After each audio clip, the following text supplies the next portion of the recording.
pleased to yield 3 minutes to my colleague from the committee, Jack Kingston.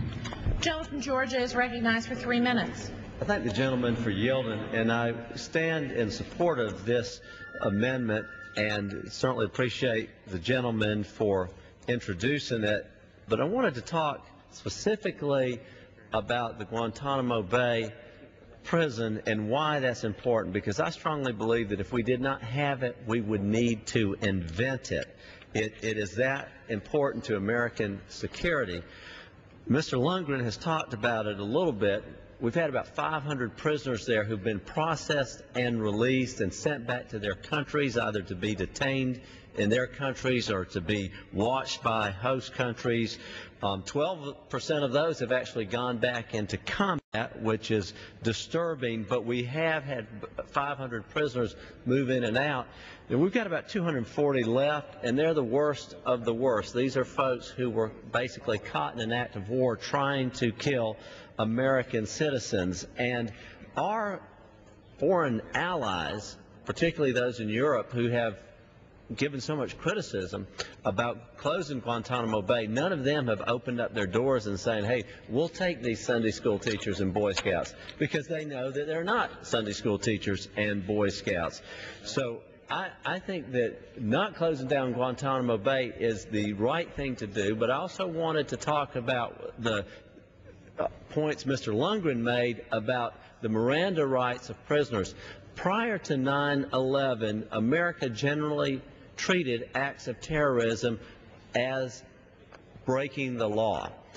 Case in point, the 1993 bombing of the World Trade Center, or the USS Cole. These were not seen as acts of war. Therefore, the perpetrators of those crimes got lawyers, they had Miranda rights, they had all the courtesies of the U.S. government, the U.S. justice system.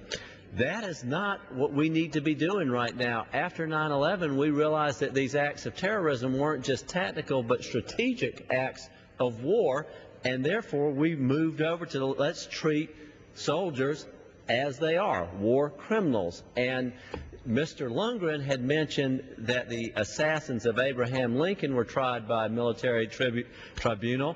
It's the same situation when President Roosevelt was president. We found 6 Nazi spies on Long Island, and I believe 5 of them were actually executed. A 6th one cooperated, but it was all through a military tribunal. So what is it that President Obama sees that President Lincoln and President Roosevelt and really all our entire U.S. judicial history, all the judges have signed off on it? Why is it that suddenly we want to go over to Afghanistan and Iraq and give Miranda rights to prisoner of wars? Because therefore they're going to be trained. The first thing they're going to want. Can I have 30 more seconds? Madam Speaker, I'm glad to yield the gentleman an additional minute. Gentleman's recognized for another minute. I thank the chairman, but therefore the first thing they're going to be trained to say is, I am not going to say anything until you give me a lawyer. And then they're going to come home to America and they're going to be all lawyered up, and it is going to cost taxpayers money. It's going to hurt our investigations and our interrogations. We're not going to be able to get the intelligence that we need, the background information that will prevent future terrorist attacks, because there was a lot of criticism by this administration about the Bush-Cheney administration. But I'll say one thing about it. During 9/11, and I think those of us on the floor, most of us were here then, we felt assured that we would have another attack on American soil. That did not happen. And I remember those dark days. We all felt like there would be another domestic attack.